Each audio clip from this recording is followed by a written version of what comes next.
So hopefully we will be successful tonight. So good morning and welcome to Military Family Forum 2. Once again, I'll introduce myself. I'm Patty Barron, Director of Family Readiness at the Association of the United States Army. Hello to all of you that joined us online. I know it was a little tricky yesterday, but we have a Divots feed up, and hopefully you're clicking onto that and you're watching from afar. Please continue to put your comments on that feed because we are pulling your questions and we are going to be making sure that we ask some of the panel and the speakers. You've been doing a great job submitting questions, and I thank you for that.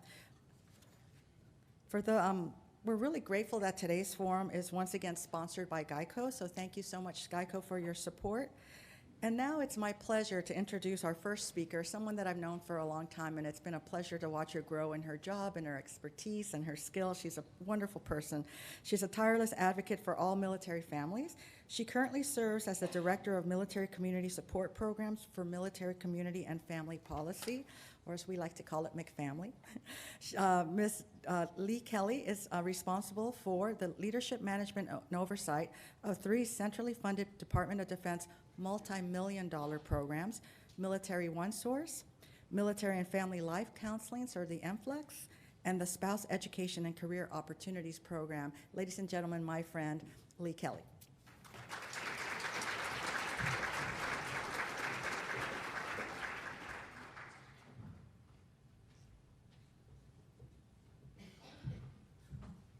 Good morning. In the interest of full disclosure, I am not a military spouse. I am an enlisted Army veteran turned social worker who loves the Army very much. And I'd like to start today with a tiny piece of plastic. I don't know if they still give these out at basic training, but this tiny piece of plastic is 17 years old and lists the Army values. When I found out that I would have the honor and opportunity to be here today to talk with you about DoD's commitment to spouse employment, I knew I wanted to start with the Army spouse. So I reached out to the Army spouses in my world and asked them for their perspective on the Army values. Jamie is an Army veteran with 12 years of service and has been an Army spouse for 15 years.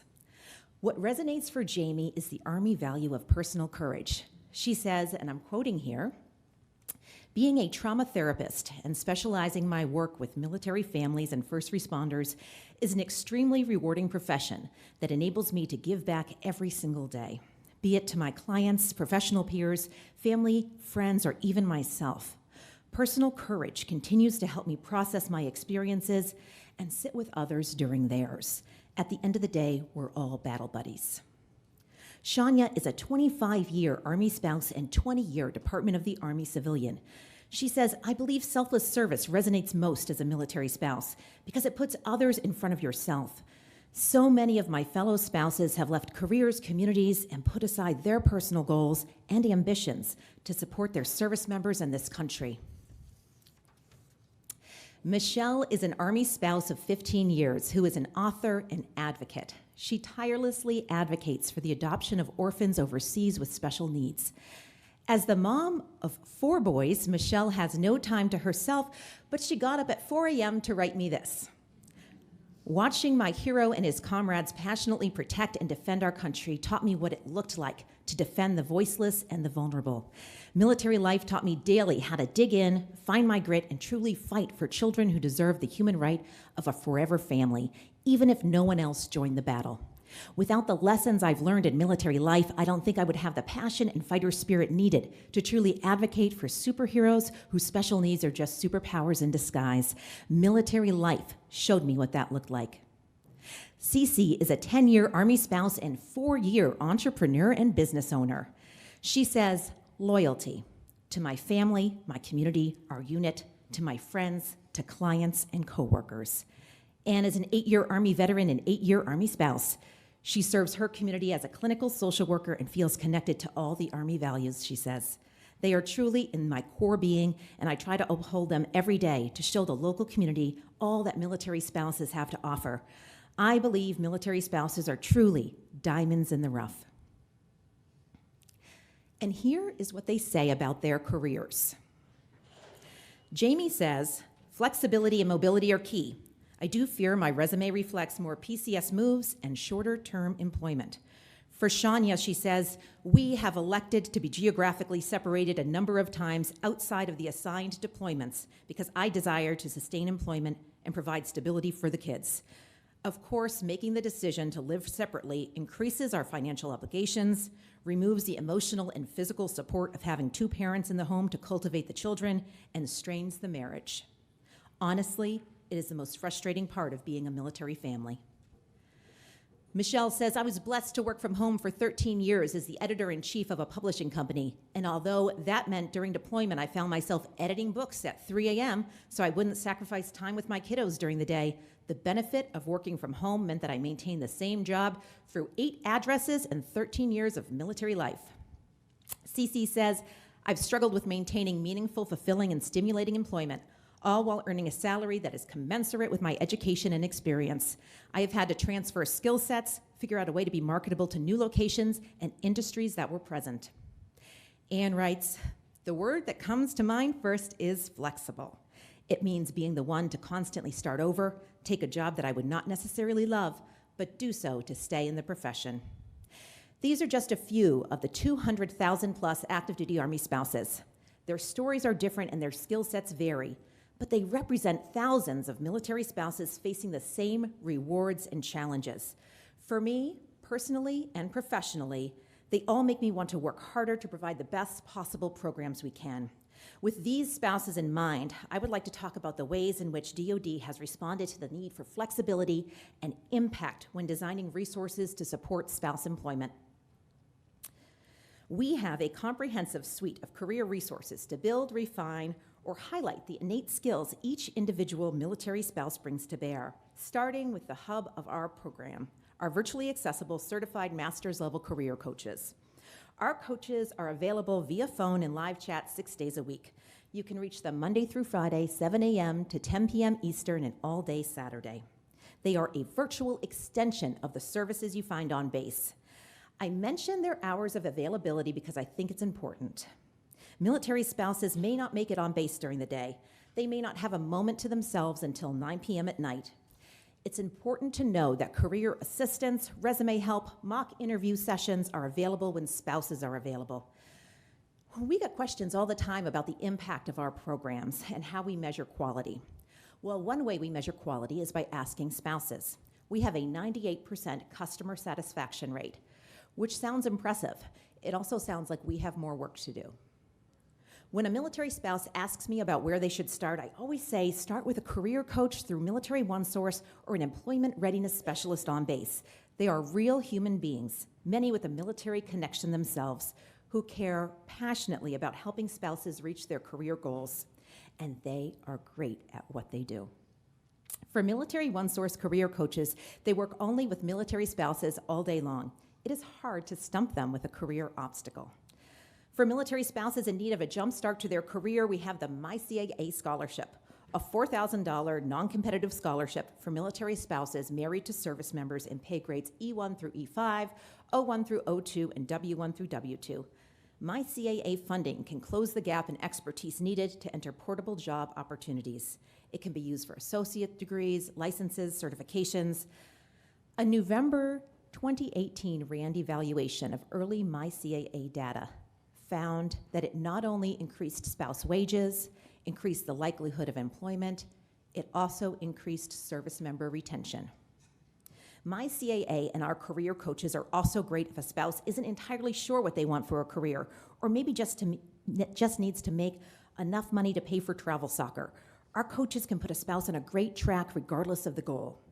For spouses ready to start their career search, the DoD has the Military Spouse Employment Partnership, 400 plus companies and organizations committed to recruiting, hiring, promoting, and retaining military spouses. Do we have any MSEP partners in the audience today? Would you please stand up?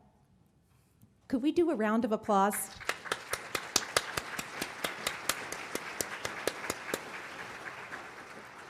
I'd like to thank each of you for recognizing the value of the military spouse in the workplace. MSEP partners have hired more than 139,000 military spouses since the start of the partnership. These partners span the industry sectors: Here's what's new in the partnership. I find it pretty remarkable. More than 63,000 military spouses have opted in to have their qualifications and information searched by MSEP partners through the MSEP candidate resume search, located at myseco.militaryonesource.mil. Out of the more than 170,000 military spouses who have accounts on MySeco, 63,000 have opted in. Here is what that means to a spouse and to an employer. For a spouse, it means an easy way to identify yourself to a prospective employer who has already indicated that they want to hire military spouses.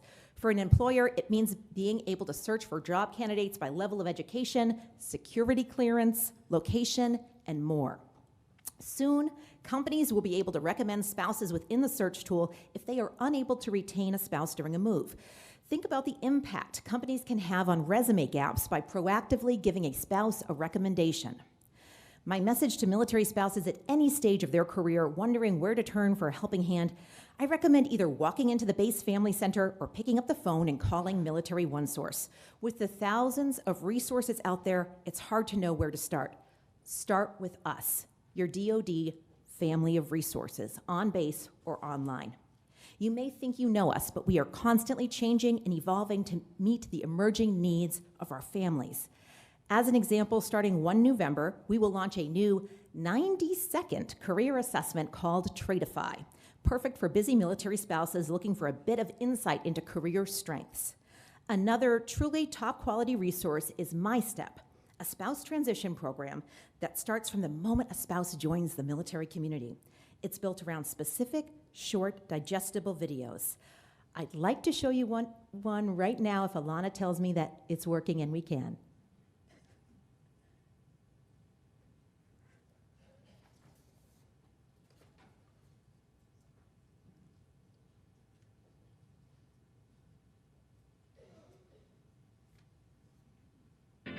Hi, I'm Anna, and I'm a military spouse. I had a lot of questions after marrying my service member. How will I move every 2 or 3 years and build or maintain a career? How will I learn about the different resources and opportunities at each installation? Is my spouse going to make this a career, or will we transition from the military sooner? It's questions like these that make me so glad my friend told me about the Military Spouse Transition Program, or MyStep. I had no idea there were resources available that make planning and transition easier. MyStep provided me with a number of free tools and resources to help me plan for my family's future success. MyStep helps military spouses just like us find resources to further our education and find employment that can possibly move with us. MyStep also shares easy ways to connect with our military and civilian communities, and points us towards tools and resources to learn how to create a financial plan to pay off debt or save for the future. Another great thing about MyStep is that it's available throughout our service members' careers to meet our changing needs. You should visit MyStep online to start planning for your future today. MyStep, stepping in, a resource for new military spouses. As a community, we need to be connected. We need to know when there's a young junior enlisted military spouse next door looking for work to contribute to her or his family's financial well-being. We need to know when a new family on the block just had a new baby and might benefit from an offer of help or for some new parent tips. I can tell you that another program launching in November is our new Mil Parent Specialty Consultation through Military OneSource. Checking in isn't being nosy, it's caring. Spouse employment is one piece of the puzzle. Family well-being is holistic and requires that we acknowledge and support every member of the family when needed and reach out to others as we can. Together, we are stronger. And yet, our DoD surveys show that service members and spouses would rather do it themselves than ask for help. There was a time many moons ago when I was a young soldier serving as a journalist for American Forces Network in Baghdad. I would travel to outposts throughout the city to interview troops. One time I visited soldiers at a bombed out palace. The soldiers all slept in hooches out back. The staff sergeant escorting me was told to stick me in one of the bombed out areas of the palace on a cot by myself. I don't mean to be a wimp, but it was literally a cot on top of rubble. I wasn't going to ask for help, though. Frankly, I didn't even know I could. Luckily, the staff sergeant I was with knew what right looked like. He went quote-unquote knocking on every female hooch at 11 p.m. at night until he found an empty bed for me to get some sleep. I can give you a million plus examples from my time in the Army and beyond of soldiers and families going out of their way to help me. Now it's my turn, and I hope that if you're in a position to do so, it's yours as well. It's about Army values. There's more to family well-being than spouse employment. We need to recognize that we are all interconnected, and whether it's a job lead for a military spouse, a listening ear for a couple going through a rocky time, or sharing part of our own story to help others, I truly believe the military community is a family, and families look out for each other. In closing, you see the circle behind me. It's the vast array of services provided through Military OneSource. Everything from relationship counseling to adoption consultation to health and wellness coaching to financial counseling. Does anyone in the audience today have a smartphone with them? Could you hold it up? Do you have it? Oh, I see some hands going up. I challenge you to put the Military OneSource phone number in your phone right now. It's 1-800-342-9647. You may not need it today, but you will have it for yourself and you'll have it for the rest of the military community family should you ever have a chance to lend a helping hand. Thank you very much.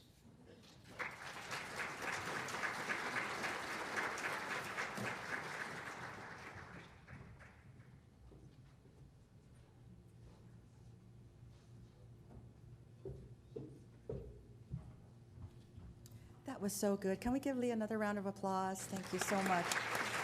And Lee, we have a little gift for you on behalf of AUSA for helping us out today. Thank you so much. And Kevon will give it to you in a minute. So now it's my honor to bring up to the stage a distinguished panel. So panel members, come on up. And our panel moderator, Ms. Dee Geis. Ms. Geis is Chief Soldier and Family Readiness Division at Army G9, where she leads a team of professionals responsible for family, child and youth, and morale, welfare, and recreation. She's also responsible for that policy, strategy, and resourcing, and has so many responsibilities. I can't list them all, but she's pretty amazing. She has over 25 years of experience in installation management positions of varying responsibilities. She is an Army wife, an Army mom, and yes, she's my friend too. Good morning. Thank you for the introduction, Patty. And Lee, thank you for all you do. What an amazing presentation. So it's my honor to moderate this panel this year because it is a topic that is near to and dear to me, spouse employment. And as Patty mentioned, yes, I've served as a Army spouse of a now retired soldier for nearly 34 years. Good morning, sir. I have been a DA civilian for 25 years and an Army mom for 13. So I, like you, continue to balance family with a career. I understand the unique challenges of building and maintaining a career while also balancing the unique challenges of Army life. I have taken a job with pay far below what would have been paid to my civilian counterparts in spite of my education and my experience. I have taken a job that set my salary based on my spouse's pay, not my education or my experience. I too started over with every move. It wasn't easy, actually. It was really hard. Although it wasn't all bad, or I wouldn't be standing here today, right? I learned some very valuable lessons along the way. I learned the art of negotiating salary based on my value. I learned about the policies associated with government employment. I encourage you, if you want to, you should too. I learned how to use my voice and advocate for the employment I qualified for with the pay I deserved. I know many of you learned how to use your voice too. Because of you, after these 8 AUSA forms, there were 2 policies put in place in the Army. First, the home-based business policy, which clarified to our commanders that home-based businesses generally do not compete with AFIs and other retail activities on the installations.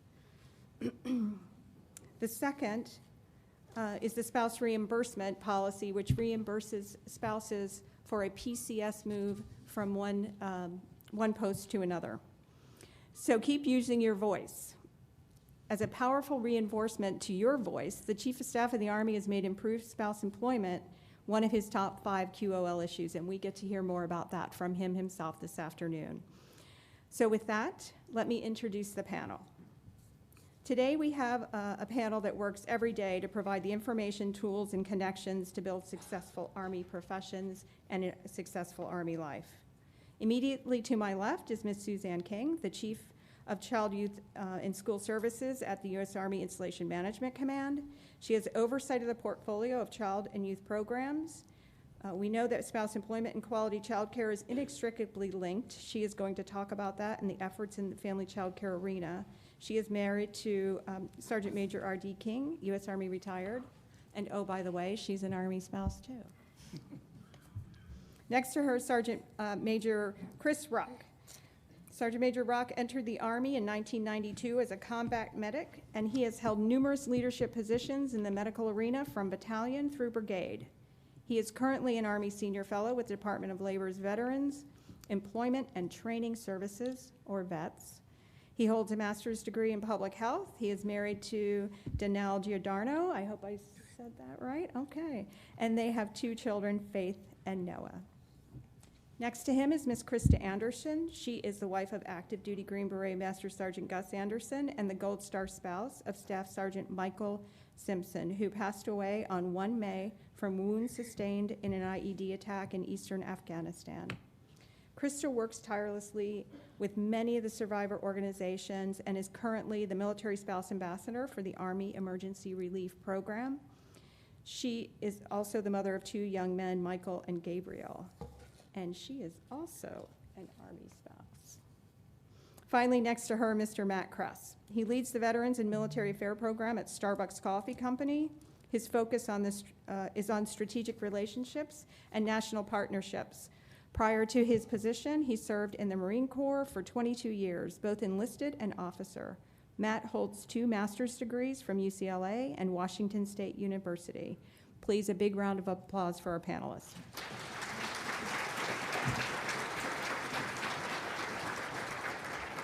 Okay, over to you. So good morning, and I'm excited and honored to be here this morning, and I'd like to thank you for providing me an opportunity to talk to you about our family child care program. But first, I'm not sure if anyone in the audience has ever been an FCC provider. If you were, I want to thank you and all of our FCC providers for what they do each and every day, and for the service they provide to our military families. I truly appreciate all of your hard work and dedication to working with children.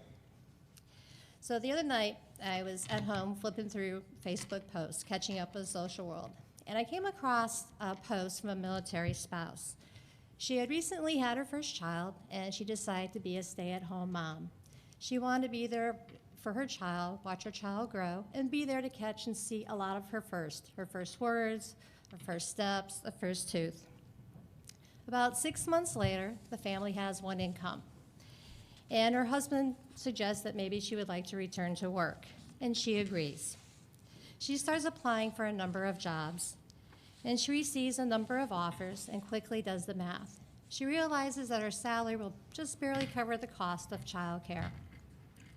So at this point, she moves on to Plan B, because we always have a Plan B. So at this point, she's on Facebook, and she's looking for positions that our business is hiring for evening shifts or night work. Her plan is, I can go to work at night, and my husband can stay home with the child. We save on childcare costs. Well, I had 2 thoughts. My first thought was, she has a young child at home. And for those of you who have young child, they like to get up early, and the earlier they get up, the better for them. And I thought, gosh, this mom's gonna work at night, and she's gonna be really tired. So then my other thought was, I have the perfect job for you, family child care, where you can earn an income, run your own business, stay at home with your child, have the same hours as your husband for the most part, receive great training, which could lead to even greater opportunities, and have a career that can PCS with you. Yes, become a family child care provider.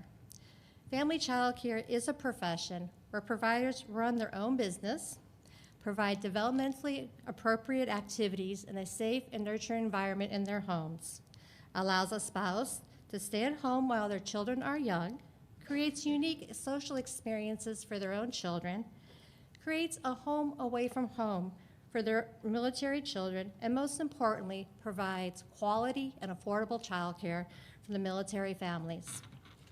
So who may become an FCC provider? Well, military family members, retirees, and qualified civilians living on post, government-owned and leased housing. Now, I highly recommend you speak with their husband or their children first before becoming a provider, because once you do, you'll have children and parents coming into the home. Background checks are required for everyone who's living in the house over the age of 12, and home inspections are required by fire safety and the Army Public Health. What do providers receive from CYS? Well, training and support. As soon as a provider comes on board, they're placed on an 18-month training program, which includes CPR, first aid, identifying, preventing, reporting child abuse, various areas of child development, special needs, creating appropriate environments, and more. And after completing the training program, there are opportunities to earn a credential, a Child Development Associate, and to become accredited through the National Association for Family Child Care. Throughout all of this, a training and curriculum specialist continues to provide support to the FCC provider. Also, providers receive access to supplies and equipment, everything to open up their own homes. They are authorized coverage under the Army Risk Management Program, receive referrals to militarychildcare.com, and CYS provides business classes on running their own business, from organizational skills, time management, communication with parents, tax preparation, and more.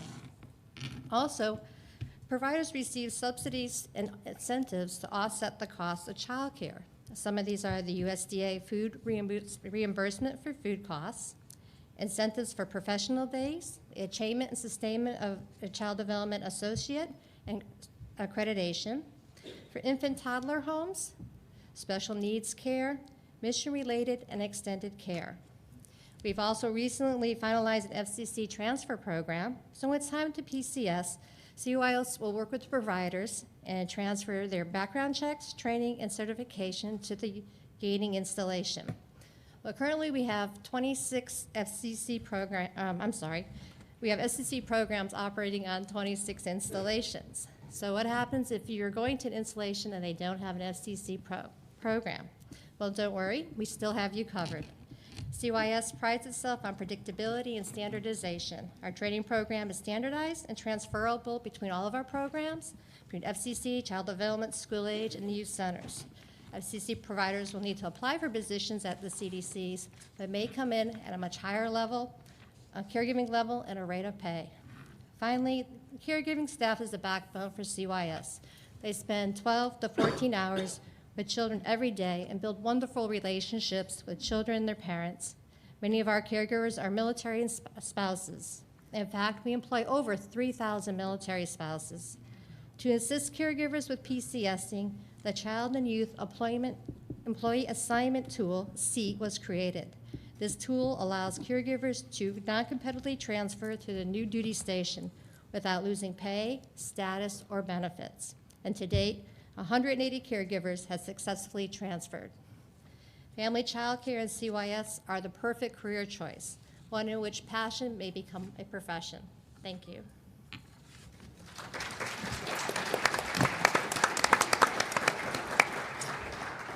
Good morning. My name is Christopher Rick. I'm a Sergeant Major of the Army Fellow in Department of Labor, and this morning I'm excited to share with you what is happening in the federal space for military spouse employment support.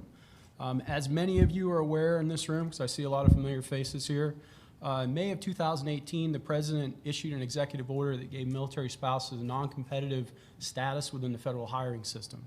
In that order, it states, it shall be the policy of the United States to enhance employment support for military spouses. So I'd like to talk a little bit specifically about what Department of Labor is doing in that space. So beyond expanding opportunities within Department of Labor for employment for military spouses, Labor really developed two tools to help support military spouses outside of the federal space for employment. And I'm going to talk about a couple of those resources here as we kind of go through a live demo. This is a little bit interactive, so on your tables you had a license recognition for military spouse resource guide if you want to follow along with that. That way, if I talk fast and you don't remember, it's all laid out there for you and you can pass it along to everyone. At the end of this, we'll show you where the PDF site is to download this.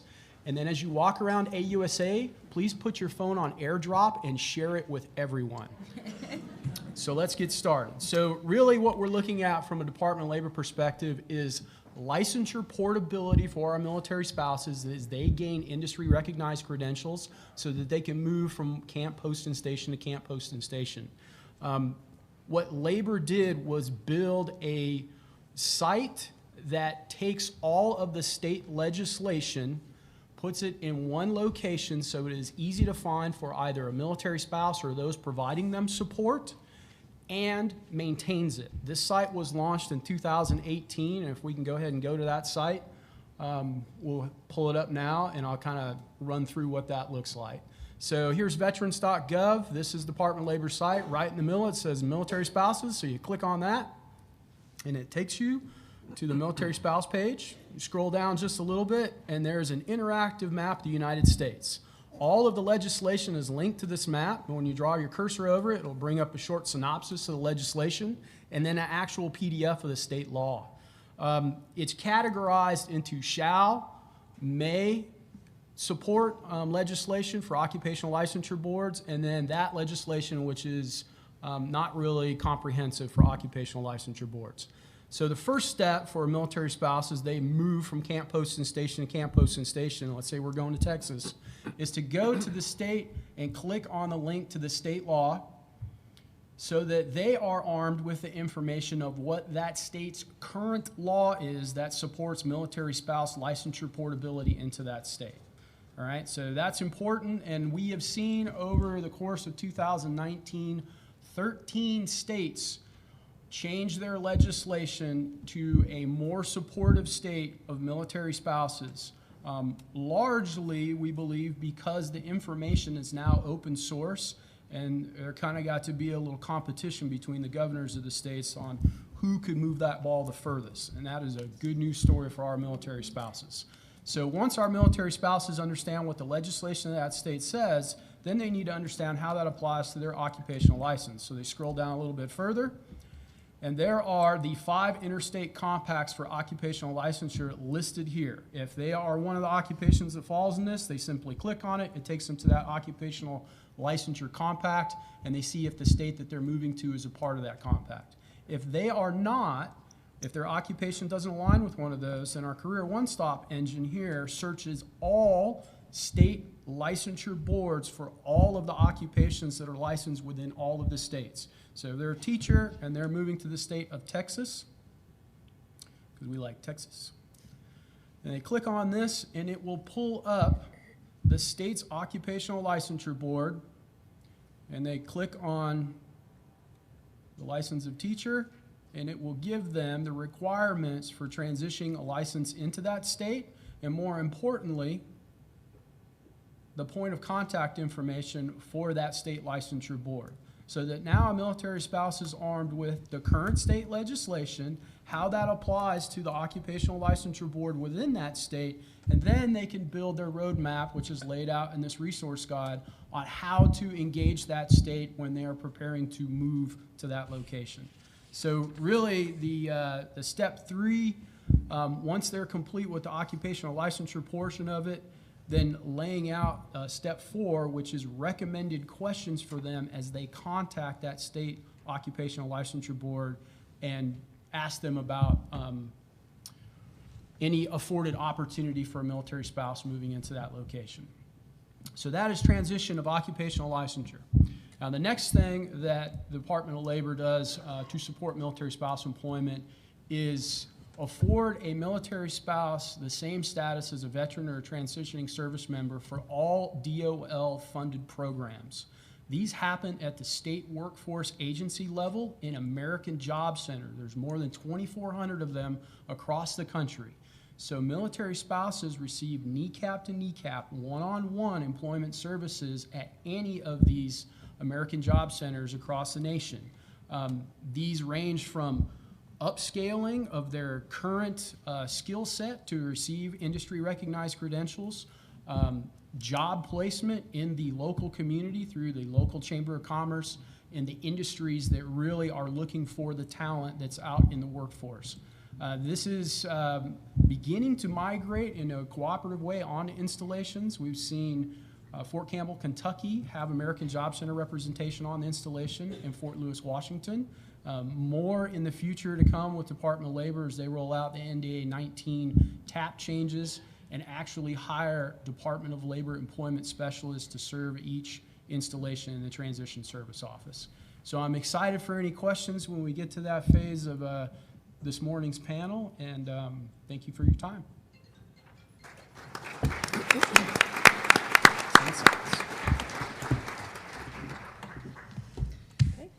Hello. So I am with Army Emergency Relief, and I want to talk about the dogs. I think our first slide. Oh, there we go. Perfect. So one of the things that Army Emergency Relief brought me on to do, or the thing that Army Emergency Relief brought me on to do, was to communicate with Army spouses to make sure that they knew about the resources that we have and that we provide. And so up here on the screen you'll see a Facebook page, and it's our spouse page. And so what we're trying to do is really just arm Army spouses, if you will, with the categories and resources that we provide, and so our families can thrive. And so I would like to say that I think we would be going out into the civilian world. I don't think you'll ever find an organization that is so supportive of the whole family. And I think obviously we've all been led by example from our senior leaders, and I think that they have definitely been led by their spouses. So thank you. So first, we'll go through, next slide, sorry. Do I have?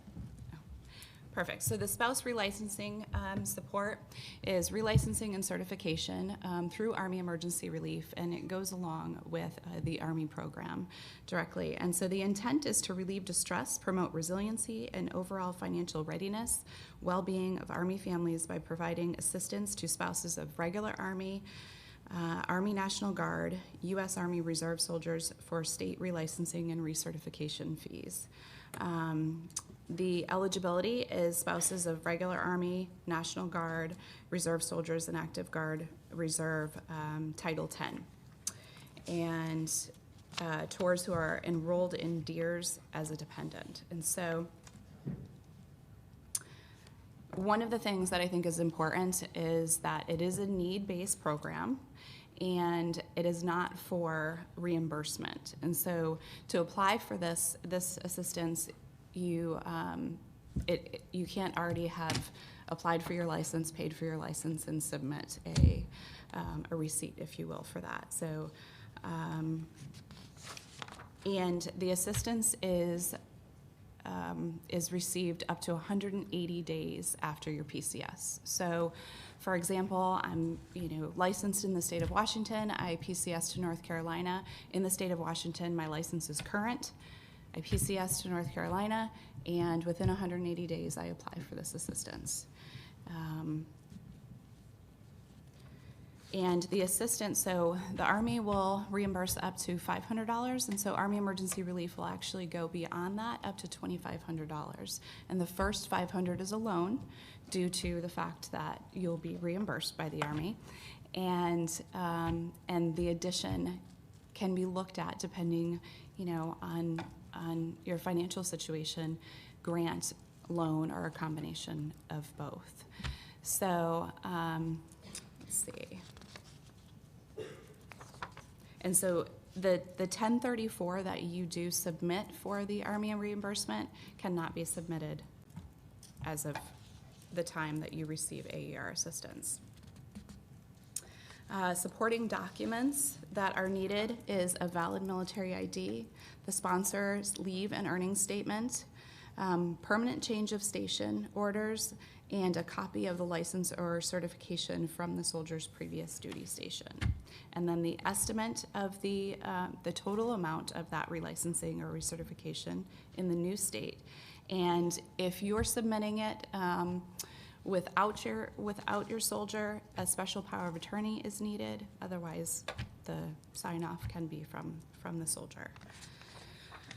So just to move forward, some of the other opportunities that we have with Army Emergency Relief. Next slide, please. Scholarship programs.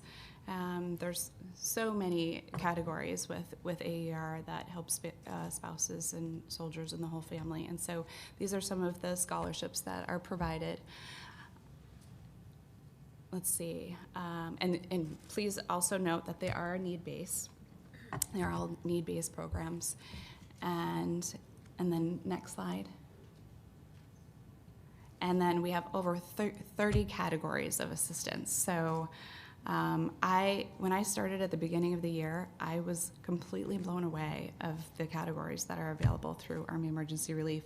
And as we've gone out over the year and spoken to spouses, they're really not aware of all of the categories of assistance. And so we get messages all the time, and also kind of sighs of relief of what is out there. And so, you know, my intent is to make sure that our spouses are armed with the resources that are available to them.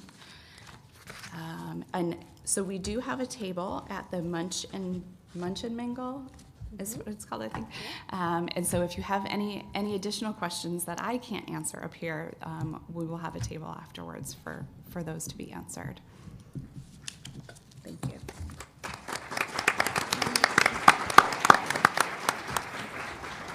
Good morning, everybody. Thanks for having me. I think when I walked in the building this morning, I saw more soldiers in uniform than the entire Marine Corps has. I was definitely impressed. I'd like to talk quickly about Starbucks military commitment and really what that means for military spouses and the military family. Because anytime that we talk about hiring military, spouses are included in the same breath as veterans. They're very important to our commitment and to who Starbucks is as a company.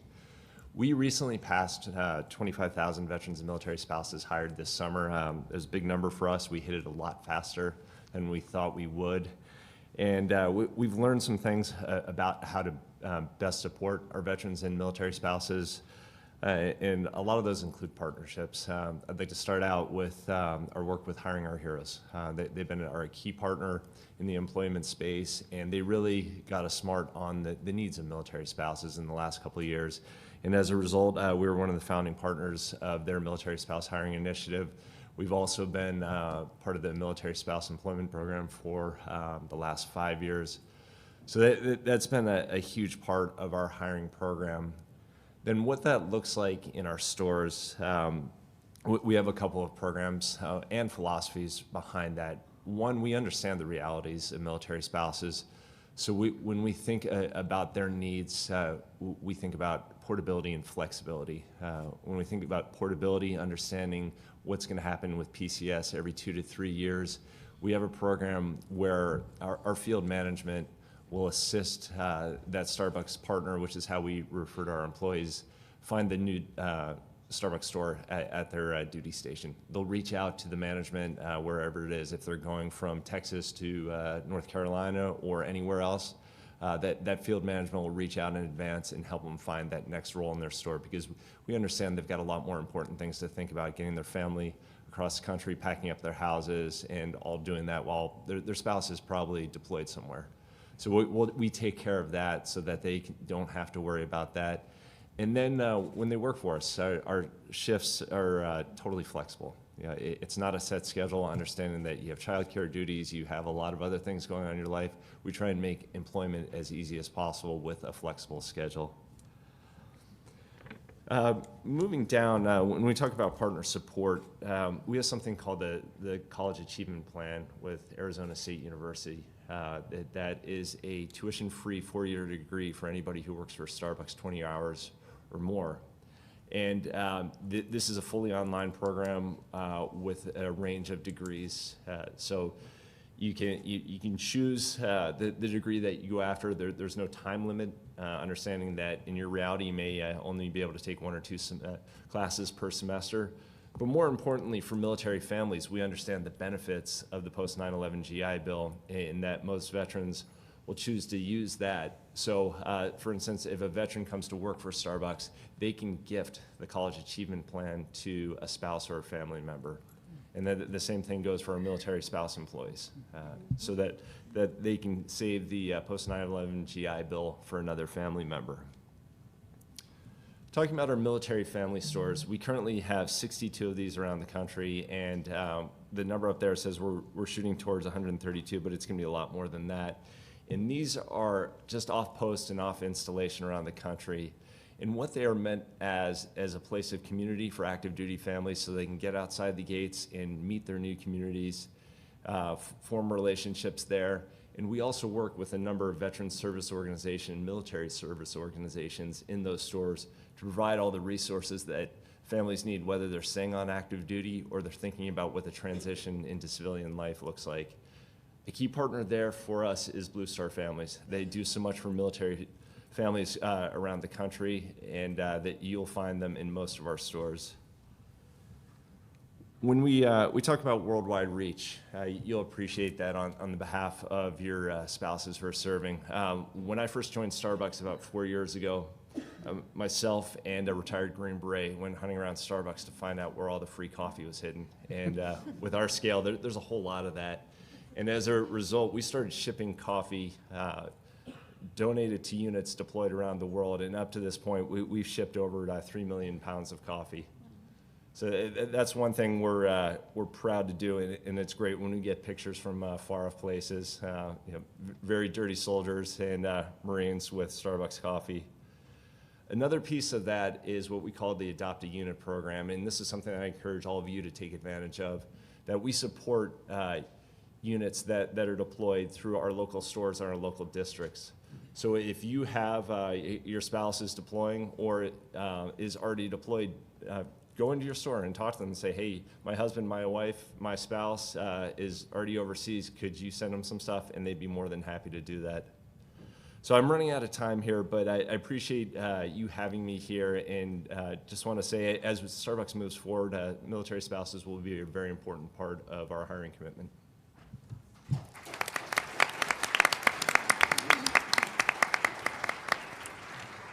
Okay, we have microphones in the room. There are also cards on your tables. If you want to jot down a question for the panel, we'll be happy to deliver that. But to get started, I have a few questions on this fancy computer thing they gave me. So the first one's for Krista. Can you talk a little bit about the criteria for a grant versus a loan from AER for credential reimbursement?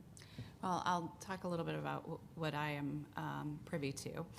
And essentially what the AER officers will do is go through what your expendable income is. And so they have a dollar amount if depending on your family size and such. And then from there, they determine grant versus loan or a combination of both. And so the intent really is to make sure that there is, that you're not receiving any additional financial burden on your family. And so a lot of the times, they look very closely at that, and they want to make sure that if a loan is given, that loan payment every month is not going to impact negatively on your family's finances. Great, thank you. Do we have any questions in the room? I have a hand over here.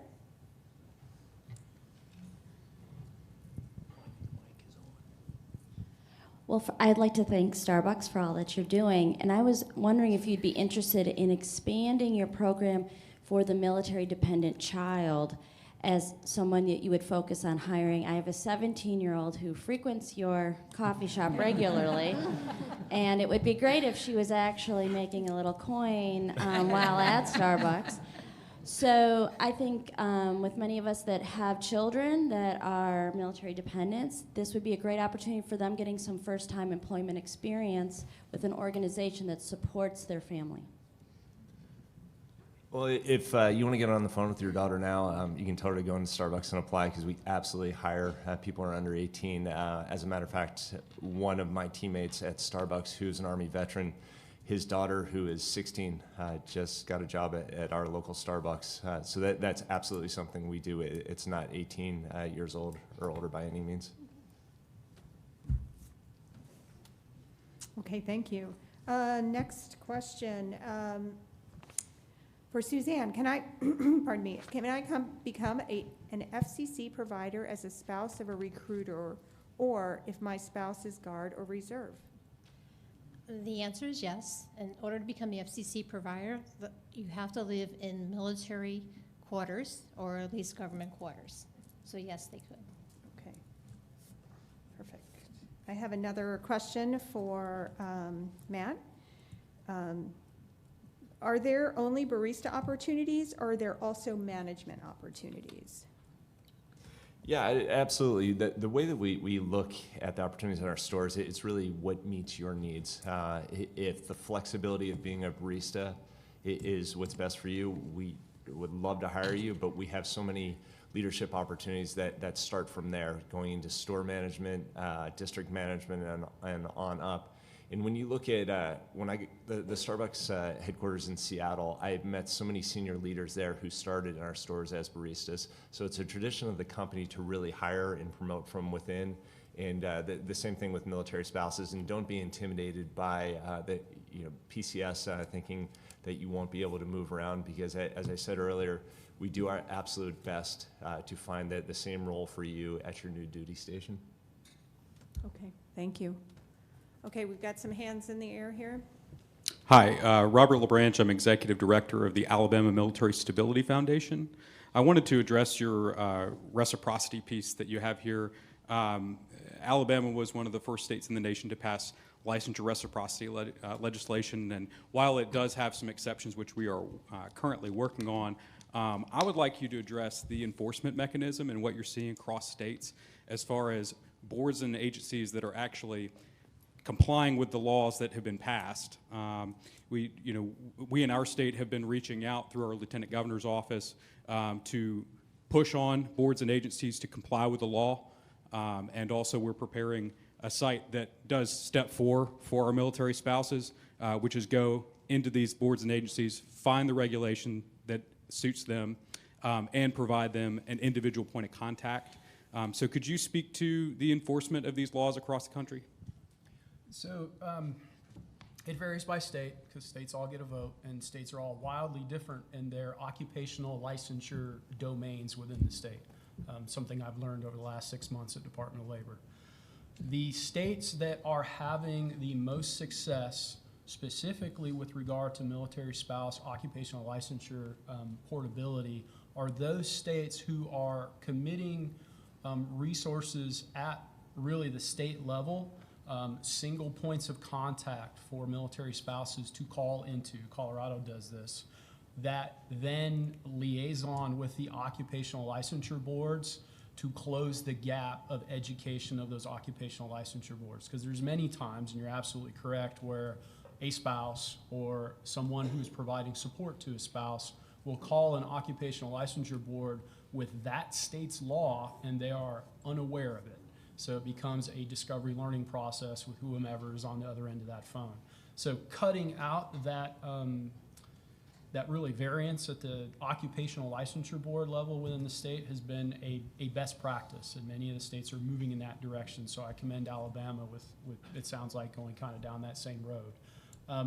From an enforcement agency or oversight perspective, that is entirely at the state level. So we have had reports of employers who have required a military spouse, even though that there is legislation in the state and an occupational licensure board practice, to provide them either a temporary license or for them to practice with the license that is out of state, that employer is not willing to accept that risk. That they are requiring them to either have direct oversight by someone who is licensed, depending on the occupational specialty, or some other form of license pursuit within the state that requires them to have that state license and not the one that they came with. Does that answer the question for you? Great, Thank thank you. So I have a question. I think this is anyone's question here. Once a military spouse, but not always a military spouse, once the sponsor retires. I'm going to condense this a little bit because we don't have a lot of time yet. What are the initiative plans for spouses after a service member retires? Do we have any input? Let me take a stab at this. So I believe that there are a lot of initiatives through the VA for spouses. I know that there is a sea of goodwill. A lot of that right here at the convention center floor for hiring spouses of veterans and veterans. So, Lee, please. Yeah, I would just add that Military OneSource career coaches are available for now 1 full year post-separation or retirement to support spouses of retirees. The Military Spouse Employment Partnership members remain committed to hiring military spouses regardless of activation status. Thank you. Thank you, Lee. And I just wanted to add to that as well, is that the programs like Hiring Our Heroes and Amplify are available to military spouses and retirees. And, I think we think once a military spouse, always a military spouse. But also with Army Emergency Relief, the support is for active duty retirees, medically retired, and survivors. So if there is a need for something, it may not fall under the category of relicensing or recertification, but you should always come in and ask.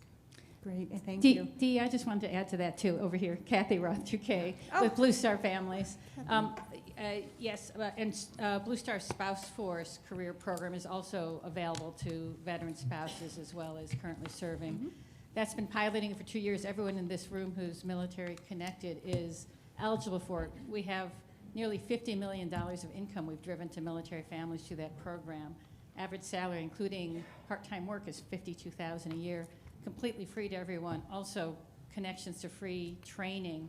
Average spouse who uses that gets $450 of free training, often through our partners like Onward to Opportunity and Hire Heroes USA. So want to make sure people are aware of that. And then also at our chapter level, where we have sponsored chapters, there's a connection to the VACO, the Veteran Local Outlet, which under Linda Davis's community or customer experience office is really doing more and more to try to serve the family members of veterans too. So just people can check out their local VACOs once they're retiree spouses.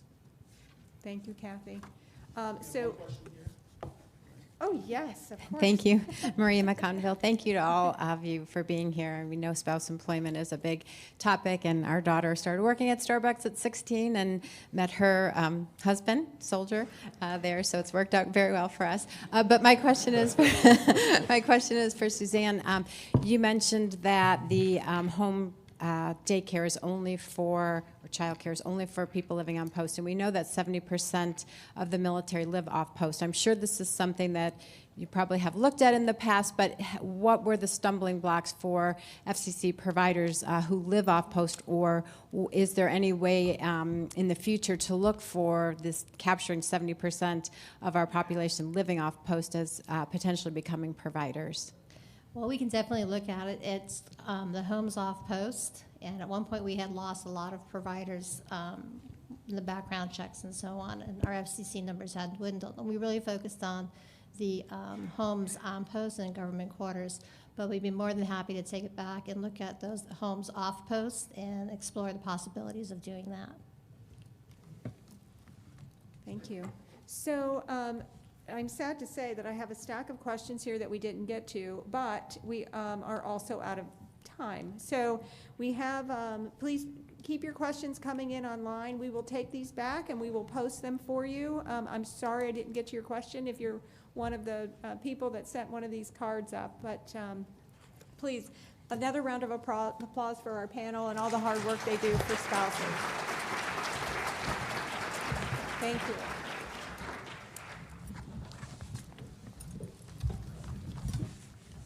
Thank you so much, Dee and panel. That was such a great panel, and please receive these little parting gifts as a sign of appreciation from AUSA. I'm laughing a little because I told Matt that inside those little bags is coffee, but it's not Starbucks coffee. But he told me next year he might help us out. Before I let you go, can Beth Kubala stand up and get a mic, please, real quick? She's right over there. And Beth is from the Institute of Veteran and Military Families, and she has something that she wants to share with you real quick, and then I'm going to let you go. Hi, good morning, everyone. Before you run out, thank you so much, Patty, for having us tomorrow. I wanted to share with everyone, we talked a lot about military spouse employment opportunities just now, and there's many spouses and veterans who seek entrepreneurial aspirations after they separate from the military. So we have a real treat tomorrow. In this room, we're going to run a one-day entrepreneurship workshop. It's going to feature entrepreneurship training from our executive director of the Institute for Veterans and Military Families. It will feature a fireside chat with veteran and military spouse successful business owners who have learned many lessons and are looking forward to sharing them. We'll have a lunchtime opportunity to go around and visit different networking tables covering topics such as personal branding, marketing, network, access to capital, and the government resources that are available to help you. So all of those great opportunities and people here to help you. If you're interested in attending, I'll be at a table for a few minutes after this presentation, and we will also be here today during the networking lunch. Thank you so much, Patty, and thank you to AUSA. Thank you, Beth. And so I am going to give you a 15-minute break, and there is coffee here somewhere, I was told. It's back there, so I did think about you. And please come back in 15 minutes because we're going to have our forum number 3 on housing and PCS moves.